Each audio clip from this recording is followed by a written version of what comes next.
dia eto dia tia naitra ny sainareo fa namaky ny lalàna mikasika ny communication médiatisée iny samy nahitsika menakavy hito koa ny journal officiel fa nanapa-kevitra fitsarana avo momba ny lalam-panorenana no hoe ekeny ny lalàna iny fa kosa samitsika matady tsara ary amin'ny article faharoa voalohany tamin'ny fanapa-kevitra nataon'ny fitsarana avo momba ny lalam-panorenana dia vakiko ataoko tengiasa teny frantsay tsy fantatro hoe moramora andininy voalohany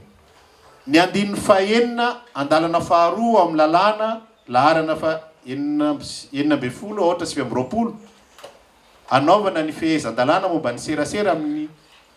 amin'ny alalan'ny fampitam-baovao dia tokony ho fampiarana ny andininy faraiky amby folo andalana fahatelo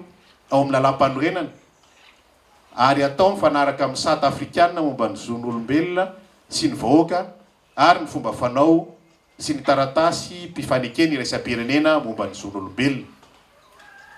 Zay ny voasoratry ny lalàny fitsarana avo momba ny lalam-panorenana tamin'io lalàna io tamin'ny tsaraina. Raha vakitsika dana jerevinareo fa za mba te hanaitrareo mpanao gazety so diso fijeritsika fefa navoaka ato anatin'ity lalàna ity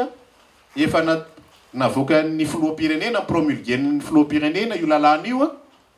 dia jerenareo amin'ny article 6 voalaza io zay nylazay ny fitsarana avo momba ny lalam-panorenana fa tsy tokony hovaina hifanaraka amin'ny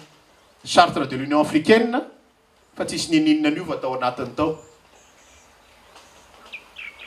tsisy nininina an'io vao jerenareo ny article 6 fa dia io mipetraka io ihany le zavatra lany teny amin'ny anteny mirepirenena zay nylazay ny fitsarana avo momba lalam-panorenana fa tsy mifanaraka amin'ny lalam-panorenana sy ny charte africaine nefa promulgué ny filoham-pirenena ambony lalàna ve zany ny filoham-pirenena manendry filoha lehibean'ny faritra tsisy lalàna amin'ny fe azy mipromulgué lalàna momba ny communication médiatisée zay efa nylazay ny HCC fa ny article 6 tsy mifanaraka amin'ny lalam-panorenana sy ny charte de l'union africaine. Zany ny fitondrana sy ny fahefana misy eto amintsika. Zay ny mahatonga ny malagasy miaingamiaingany hoe ilaina ny fanoherana mba hafahana milaza ny marina sy ny zavatra tsy mety eto amin'ny firenena.